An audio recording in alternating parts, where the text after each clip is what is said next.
Ju kanë dalë thinjat, lyeni flokët me këtë produkt dhe do befasoheni. Patatet janë të pasura me vitamina dhe minerale.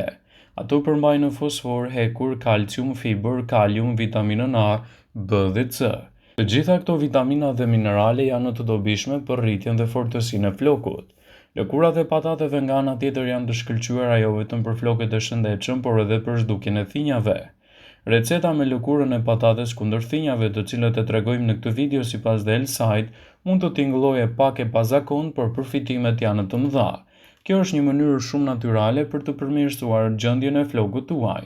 Përbërësit që duhen janë lëkura e 6 patateve, një tenxhere me ujë dhe kulluese. Zjeni lëkurat e patates në tenxhere për të paktën 20 minuta.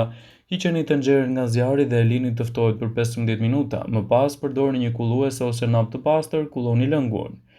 Lajeni kokën si zakonisht me shampo të butë dhe më pas krihni flokët dhe ndiqni edhe këtë trajtim duke aplikuar ujin e patateve në flokën tuaj pas dushit.